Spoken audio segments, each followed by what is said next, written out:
Bom dia, são 8 horas e 15 minutos, quinta-feira, 18 de dezembro. Esta é a TV Senado. Eu sou André Ricardo e você assiste agora ao Senado em Dia.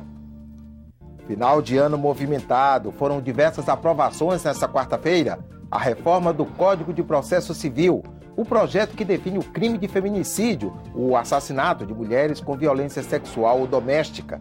A lei de diretrizes orçamentárias, agora falta o orçamento para o ano que vem. Deve ser votado agora pela manhã o relatório final da CPI mista da Petrobras e o Código Penal ficou para 2015. O texto ainda tem que passar pela CCJ.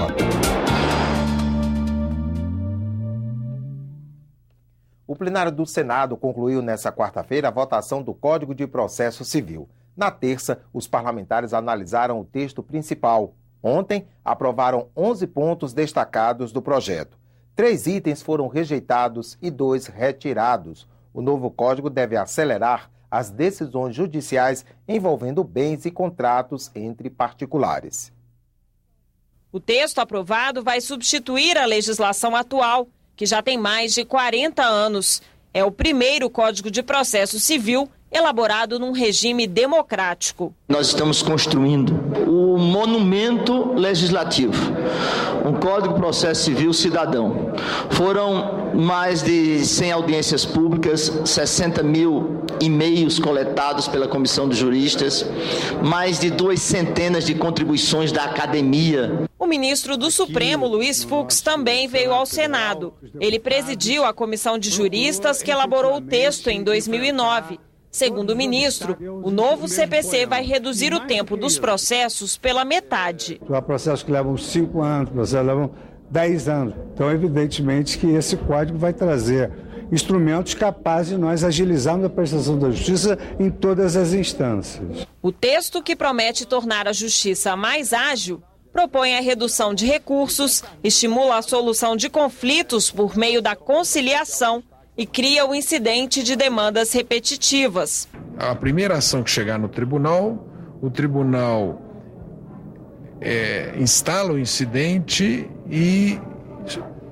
enquanto ele discute o direito a ser aplicado, ficam suspensas as ações que estão tramitando. E depois que ele decidir sobre o direito a ser aplicado, ele será aplicado a todas as ações em andamento. Depois da palavra do Congresso, o novo Código de Processo Civil precisa da assinatura da presidente Dilma Rousseff para virar lei e entra em vigor 1 ano após ser sancionado. Uma das mudanças aprovadas no texto principal do Código de Processo Civil determina o julgamento das ações por ordem cronológica. E a Comissão de Constituição e Justiça conheceu nesta quarta-feira mudanças que estão sendo preparadas para o outro código, o que trata dos crimes e suas punições. Mas a votação do Código Penal ficou para 2015. O projeto de reforma do Código Penal aumenta a pena do homicídio simples, que passa de 6 para 8 anos. O condenado, então, começa a cumprir a pena em regime fechado. Nos demais casos, a progressão de regime também ficou mais difícil. Atualmente, depois de cumprir 1/6 da pena, a pessoa pode sair do regime fechado para o semiaberto ou aberto. O projeto prevê 1/4 da pena. Foi concedida vista coletiva e agora a proposta será votada na Comissão de Constituição e Justiça somente no ano que vem. O texto enquadra a corrupção. Os crimes de corrupção têm uma pena majorada, o crime de caixa 2 nós incluímos no Código. Há uma expectativa de que esses crimes possam ser configurados como hediondos. A senadora Marta Suplicy protestou contra a não inclusão do crime de homofobia. Uma decisão do plenário havia levado o projeto que criminaliza a violência contra homossexuais para discussão na reforma do Código Penal. Mas o senador Vital do Rego decidiu que o tema não é matéria de código.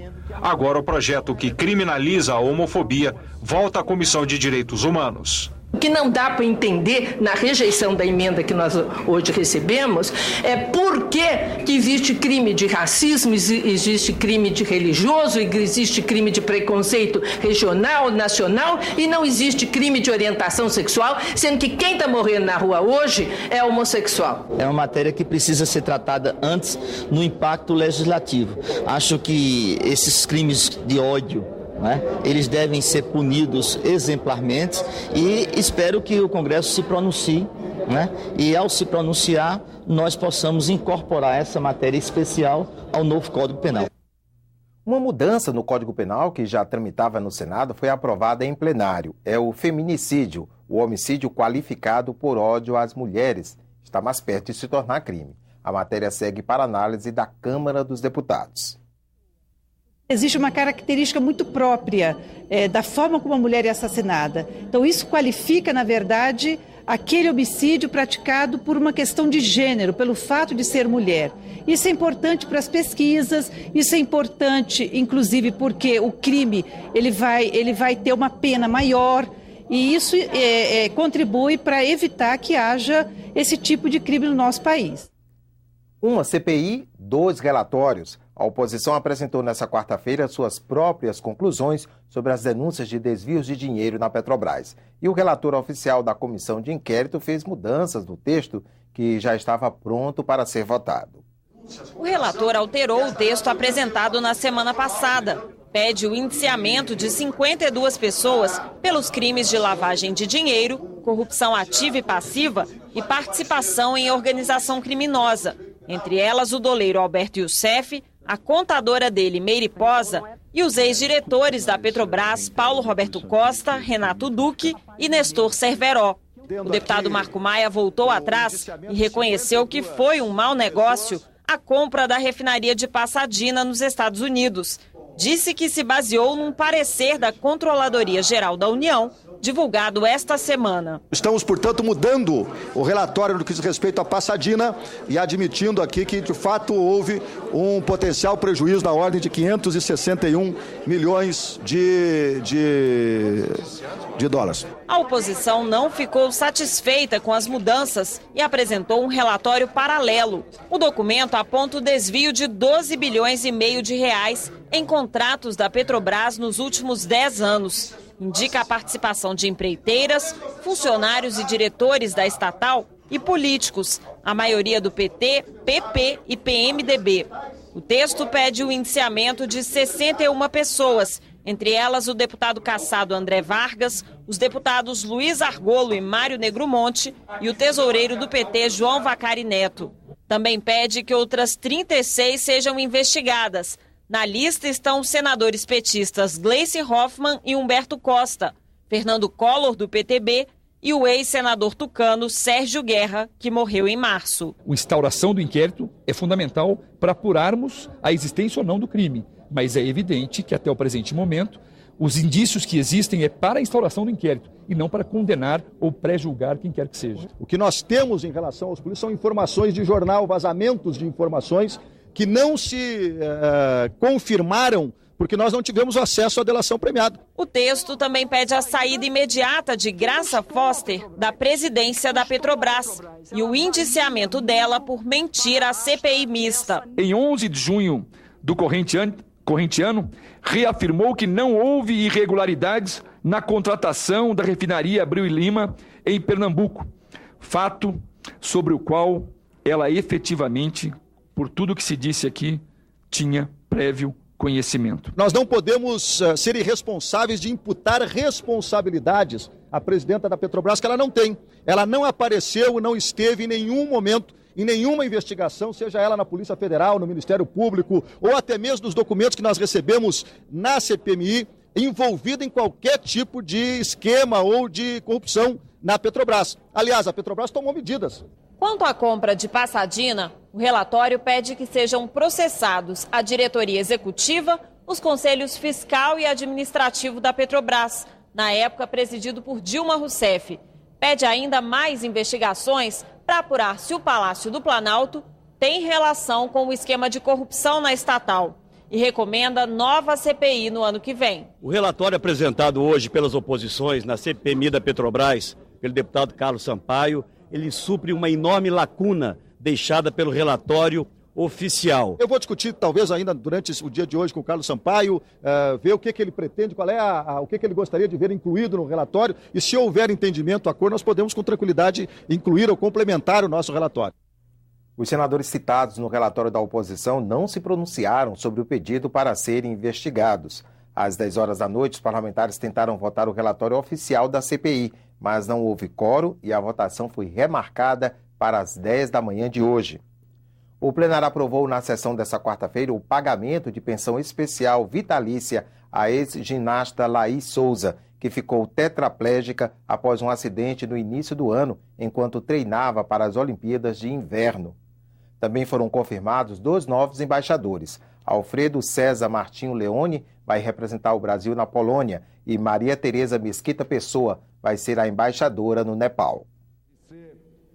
Os senadores também aprovaram a criação do Programa para o Desenvolvimento Tecnológico de Minerais de Elementos Terras Raras, a criação da Vara Federal no estado do Paraná, a alteração dos limites do Parque Nacional das Nascentes do Rio Parnaíba, um projeto de lei da Câmara que trata do trânsito e da permanência de forças militares estrangeiras no território nacional.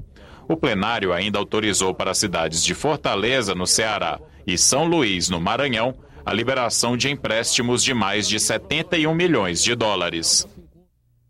O plenário do Senado também aprovou nesta quarta-feira a proposta que permite a servidores com deficiência se aposentarem mais cedo, assim como já acontece com trabalhadores regidos pela CLT.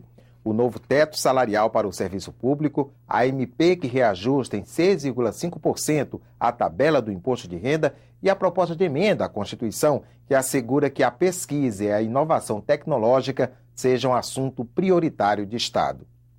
E está aprovado o projeto com as metas e prioridades do governo para o ano que vem, mas o orçamento da União ainda é dúvida. Em votação, a LDO.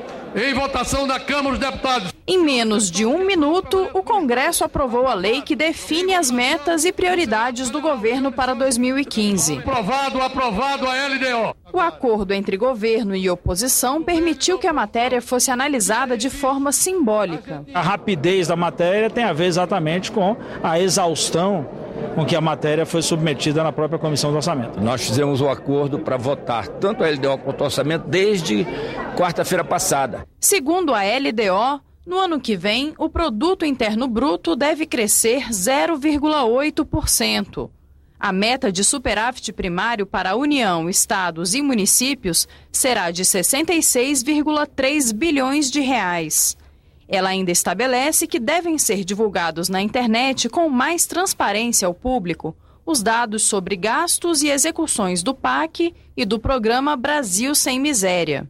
A LDO para 2015 também retoma o orçamento impositivo, que é a execução obrigatória das emendas individuais de deputados e senadores ao orçamento federal. Desta vez, elas vão somar 9 bilhões e 700 milhões de reais. Cada um dos 594 parlamentares vai poder apresentar até 16 milhões de reais em emendas. Metade desse valor destinado obrigatoriamente a ações e serviços de saúde. Agora, o esforço é para aprovar ainda este ano o orçamento na comissão mista e no plenário do Congresso. Se os parlamentares não votarem a matéria até 22 de dezembro, dia em que se encerram os trabalhos legislativos, serão seguidas as regras estabelecidas na LDO. Aquelas regras de execução para as despesas obrigatórias, que se poderá executar tudo, e as regras para executar as despesas discricionárias, na base de 1/12 a cada mês. A votação do relatório final do orçamento está marcada para segunda-feira na comissão. No plenário, ainda não há data definida. O presidente do Senado lançou hoje, durante a sessão do plenário, lançou ontem, durante a sessão do plenário, o livro Contas Abertas. É um relatório da gestão de Renan Calheiros à frente da casa em 2013 e 2014. O livro traz bastidores das proposições aprovadas depois das manifestações de junho de 2013 e os debates sobre voto aberto no Congresso e dos códigos que tramitaram no Parlamento durante os 2 últimos anos. O corte de gastos públicos, que gerou uma economia de 530 milhões de reais, e a gestão voltada à transparência também receberam destaque. Foram grandes e pequenas modificações, todas muito difíceis, todas dificílimas.